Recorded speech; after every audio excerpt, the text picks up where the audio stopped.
केवल दान के माध्यम से चल रहा है। बाकी 3 पैर कलयुग में कट चुके, एक पैर जो दान के माध्यम से अभी भी हमारा धर्म सुरक्षित है।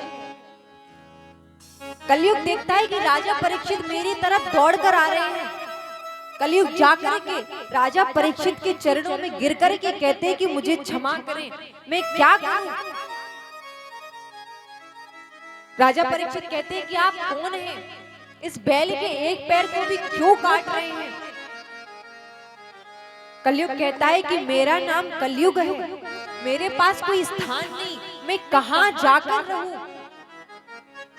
तब राजा परीक्षित कलयुग को 3 स्थान देते हैं रहने के लिए। धूतम पानम स्त्रिय सूना यत्रा धर्मस चतुर्विध। धूतम, जहां पर शराब पी जाती हो, जहां पर गुटखा या तम्बाकू ये सब खाया जाता हो, वहां पर कलयुग का वास होता है। पान यानी जहां पर मदिरा पान शराब पी जाती हो, वहां पर कलयुग का वास होता है। जहां कहीं पर भी शराब का ठेका हो या मदिरा पान का ठेका हो, या जो कोई व्यक्ति शराब पीता हो, मदिरा पान करता हो, वहां पर कलयुग का वास होता है। स्त्री, जो पुरुष एक पराई स्त्री के साथ में संबंध बनाता है, वहां पर कलयुग का वास होता है। यहाँ पर जो स्त्री पराये पुरुष का संग करती है या पुरुष पराई स्त्री का संग करता है, वहां पर भी कलयुग का वास होता है।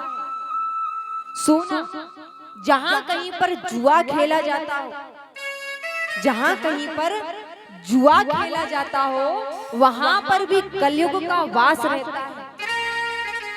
जो कोई व्यक्ति, जो कोई इंसान जुआ खेलता है, वहां पर कलयुग का स्थान होता है। क्यों? आपने देखा होगा काफी सारे मिलकर के जब व्यक्ति जुआ खेलते हैं तो जुए में ना जाने कितनी सारी चीजों को हरा देते हैं। क्यों? क्योंकि उनके मस्तिष्क पर कलयुग विराजमान रहता है। अच्छा बुरा सोचना उनके दिमाग में नहीं रहता।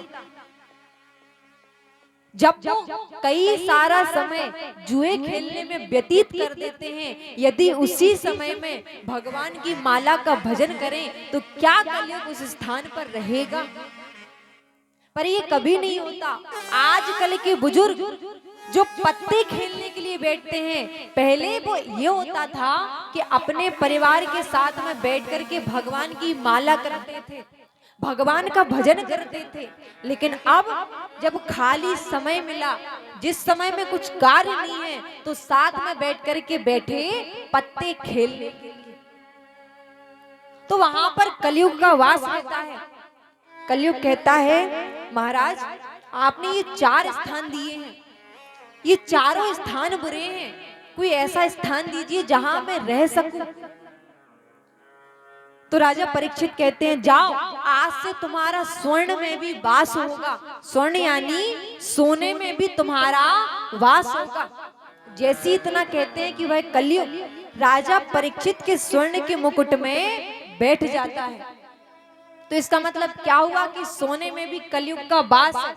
अब आप सभी पहनिएगा मत, क्योंकि आप सभी के सोने में कलयुग बैठा है, और यदि आप बैठे पहनेंगे तो समझ लीजिएगा कलयुग है। इसीलिए आप सभी अपना सोना निकाल करके हमें दे।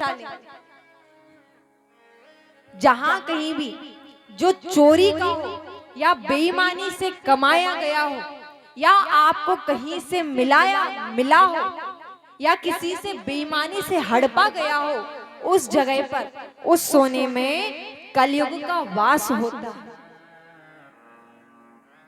अब राजा परीक्षित एक ऋषि के आश्रम पर आते हैं, आकर के जल की याचना करते हैं।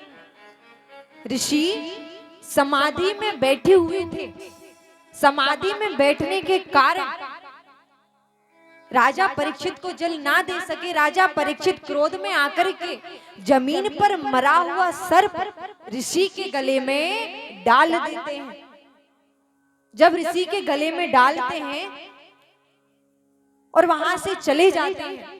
अब यहाँ पर ऋषि के पुत्र आकर के देखते हैं कि मेरे पिता के गले में मरा हुआ सर्प डला है।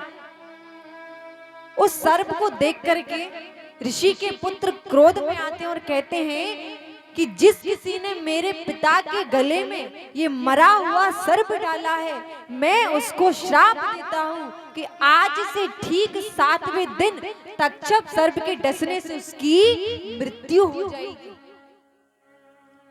ऋषि की जब तपस्या से उठते हैं तो पूछते हैं कि पुत्र यहाँ पर कुछ हुआ था? तो कहते हैं कि यहाँ पर राजा परीक्षित आए थे, आपके गले में मरा हुआ सर्प डाल कर गए, इसीलिए मैंने उन्हें 7 दिन में मरने का श्राप दिया है। ऋषि कहते हैं पुत्र ये तुमने क्या किया?